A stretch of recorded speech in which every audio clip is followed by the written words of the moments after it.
Sini nama Dadai Senarya. Waktu itu kebetulan di sini istilahnya ya terpaksa ya itu pakai air pantekan itu. Ada kemarin berapa bulan kemarau, dia minta ke tetangga sebelah di RT 7-nya gitu. Ya tapi kan namanya orang minta itu kan ada bosennya gitu ya kan, nggak enak gitu. Ya memang ada juga yang bagus tergantung dari mata airnya gitu ya. Pak, barangkali bisa Bapak menawarkan bantu kami katanya.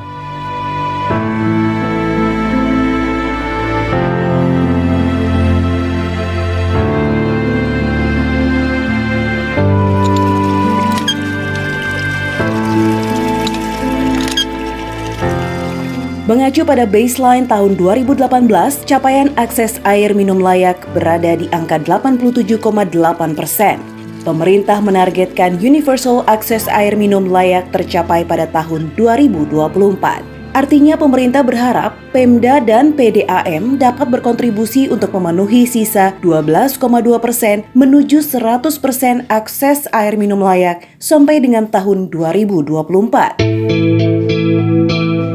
Pada akses untuk jaringan perpipaan sampai dengan tahun 2018 baru mencapai 20,14%. Pemerintah menargetkan capaian 30% di tahun 2024. Peningkatan kinerja pemenuhan air minum melalui jaringan perpipaan lantas perlu ditempuh, tentunya demi memenuhi hak dasar warga di sektor air minum. Cuma air doang yang keluhannya kita air. Nggak bisa buat layak minum, nggak bisa buat masak nasi aja. Kita nggak punya air isi ulang, cobain buat masak nasi aja kuning warnanya nasinya. Terus kita pinginnya ya air pam yang bersih gitu loh Pak. Kalau bisa sih dikasih pam lah, bisa bayar pam kan enak tuh. Kalau pam kan kita bisa buat minum, buat masak nasi, buat nyuci sayuran, nyuci beras kan bersih tuh.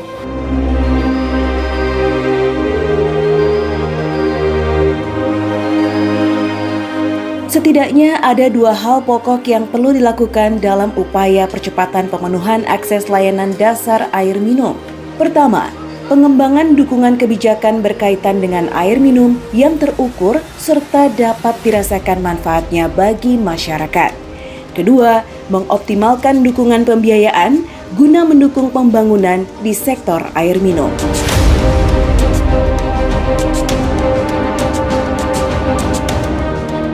Kementerian Dalam Negeri lewat Ditjen Bina Pembangunan Daerah lantas merumuskan dan menyiapkan sejumlah kebijakan dan strategi demi dalam menangani isu-isu strategis dalam penyediaan air minum.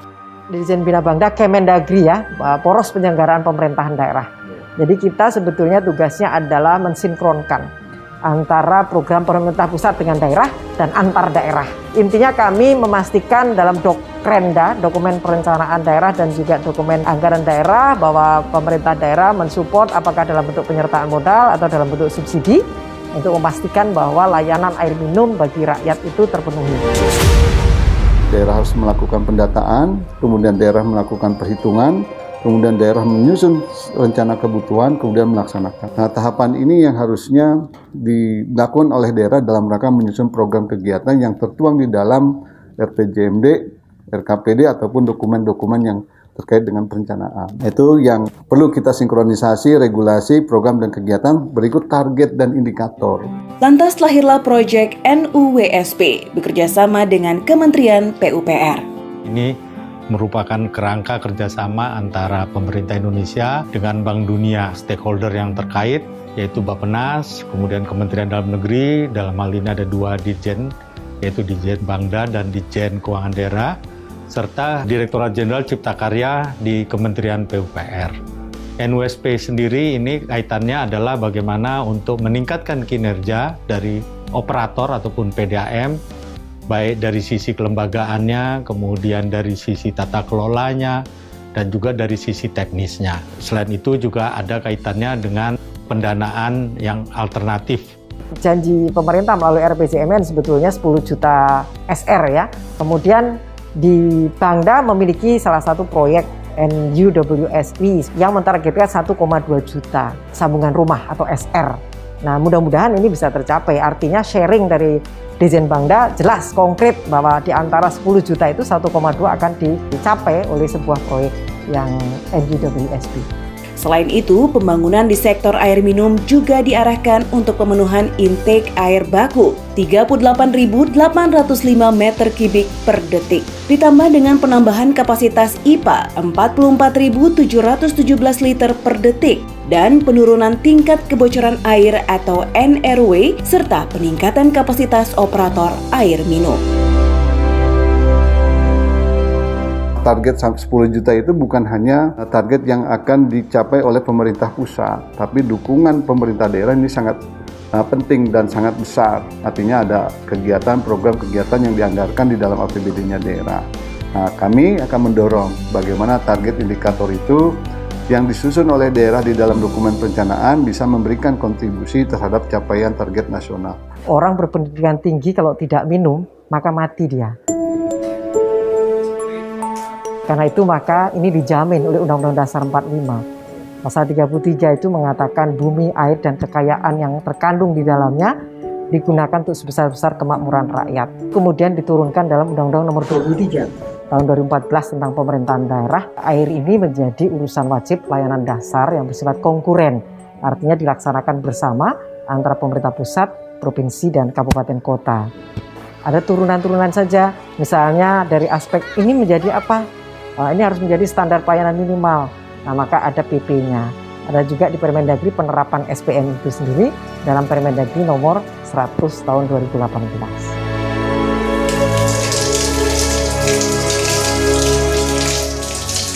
Pemenuhan hak warga untuk air minum dinyatakan dalam Undang-Undang Nomor 17 Tahun 2019 tentang sumber daya air.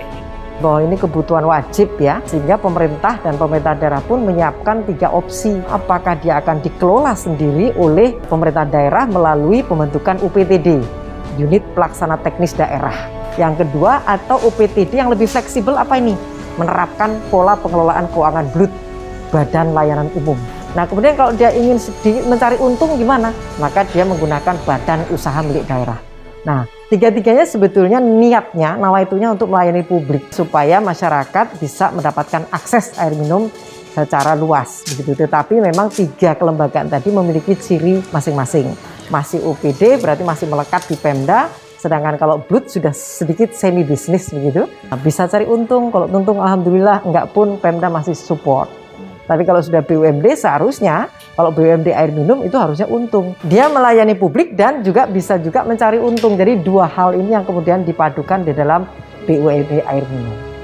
Dalam dokumen RPJMN dicantumkan perkiraan kebutuhan pendanaan itu 77,9% dari APBN, 29,9% KPBU, dan 15,6% APBD. Karena menjadi bagian dari pemenuhan SPM oleh regulasi, pemenuhan air minum harus menjadi prioritas perencanaan dan penganggaran pemerintah daerah. Kalau strategi itu ada saja Pak, artinya begini, itu menyangkut anggaran juga gitu. Kalau tanpa anggaran ya kita juga bingung juga caranya gitu. Kan ada target-targetnya ya, sekali lagi harus memilih dulu. Kalau dia merupakan UPTD Pemda, maka 100% harus didanai oleh Pemda. Tetapi kalau dia memilih BLUT, misalnya BLUT air minum, maka dia bisa mendapat dari mana? Gitu, dari pusat juga bisa, dari pihak ketiga yang sah. Dia juga bisa bekerja sama. BUMD air minum, jangan lupa, ini asetnya telah dipisahkan oleh Pemda. Tidak bisa kemudian segampang dia sebagai UPTD. Kalau BUMD itu harus dengan penyertaan modal. Cara memberikan uangnya itu dengan penyertaan modal yang harus dengan perda. Nah, perda ini tidak mudah. Kenapa? Karena harus ada analisis investasi. Pemda tidak bisa sembarangan kemudian memberikan saja uang kepada BUMD, tetapi harus dengan perda yang harus dibahas dengan DPRD yang terhormat. Pilihan-pilihan tadi harus tepat. Kapan Pemda memilih UPTD, kapan dia BLUT, kapan dia BUMD. Dukungan mulai dari pemerintah daerah itu sangat besar sekali. Misalnya dalam pemberian penyertaan modal pemerintah daerah. Itu kami mendapatkan setelah melalui proses yang memang harus dilakukan, terutama kepada urgensinya untuk pengembangan pelayanan air bersih di Kabupaten Bogor. Adapun dari pusat, kami juga mendapatkan dukungan hibah atau bantuan penyediaan sarana air bersih mulai dari unit produksi, maupun pendistribusiannya dalam arti pembangunan perpipaannya. PP nomor 54 tahun 2017 mengamanatkan BUMD sebagai salah satu penyelenggara kemanfaatan umum berupa penyediaan barang dan atau jasa yang bermutu bagi pemenuhan hajat hidup masyarakat sesuai kondisi, karakteristik, dan potensi daerah yang bersangkutan berdasarkan tata kelola perusahaan yang baik. Salah satunya adalah pemenuhan layanan air minum masyarakat. Pemerintah Indonesia menunjuk PDAM sebagai badan usaha milik daerah yang bertanggung jawab dalam penyediaan air bersih bagi masyarakat. Pengelolaan PDAM diserahkan sepenuhnya kepada kepala daerah masing-masing. Bola kemudian bergulir pada kebijakan penentuan tarif air minum. Tarif air minum diatur di dalam Permendagri nomor 71 tahun 2016 tentang tarif air minum. Dalam benak Kementerian Dalam Negeri, gimana caranya supaya dia full cost recovery. Artinya supaya break even lah gitu ya. Tidak untung tapi tidak rugi. Nah, ketika kepala daerah tidak menaikkan tarif air minum padahal ongkos produksi itu tinggi, merugilah dia. Karena kalau dia akan menaikkan tarif, dia tidak populer, mungkin tidak dipilih oleh rakyat, kira-kira gitu. Bapak Menteri Dalam Negeri pada saat itu berpikir, oke, kalau kemudian kira-kira ya, misalnya satu botol aqua besar misalnya, ongkos produksinya misalnya 5.000, tapi rakyat baru mampu membayar 4.000, berarti ada selisih 1.000. Nah, 1.000 itu harus diberikan subsidi dari Pemda kepada rakyat yang menikmati air minum tadi. Tetapi Permendagri nomor 71 tentang tarif full cost recovery tadi sudah dirubah dengan Permendagri nomor 21 tahun 2020. Nah, itu tadi menempatkan memang kemudian memberikan kepastian apakah ini akan menjadi break even atau ini akan sedikit untung atau rugi, dan kemudian apa yang harus dilakukan oleh Pemda. Para kepala daerah dalam hal ini bupati, wali kota harus taat memedomani tarif batas atas dan tarif batas bawah yang ditetapkan oleh gubernur selaku wakil pemerintah di wilayahnya.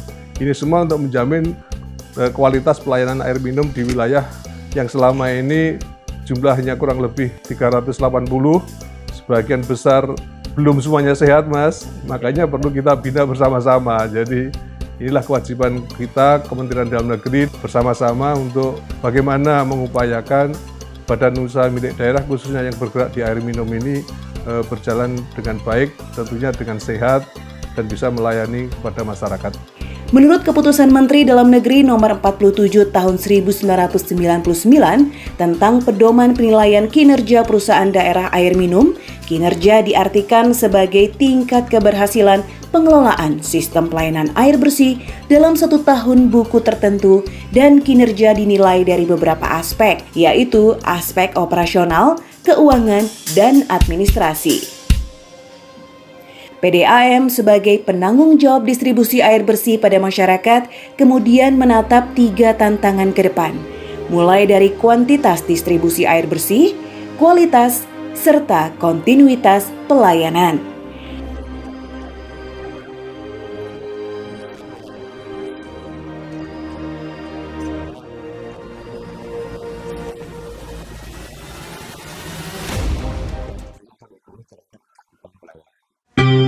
Sejak 2018, PDAM Kabupaten Bogor telah berhasil menambah layanan jaringan hingga mencapai 26 kecamatan dari 40 kecamatan.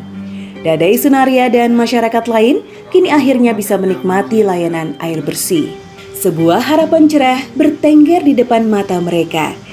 Kalau jaringan alhamdulillah sini udah terpenuhi semua. Di sini bagus. Nah, ada ini satu komplek itu antara ada 100 rumah kali ya gitu.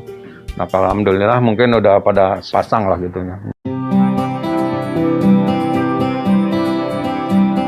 Untuk penyediaan air minum bagi masyarakat itu kan sebetulnya hak publik ya, hak rakyat yang kemudian menjadi kewajiban pemerintah. Itu satu hal yang tidak boleh dipotong. Maka kolaborasi antar kementerian lembaga itu penting untuk dilakukan. Siapa berbuat apa? Kementerian PUPR misalnya melalui proyek-proyek untuk teknis penyediaan perpipaan. Kemudian untuk menyambung pipanya, Pemda yang menyiapkan uangnya gitu ya.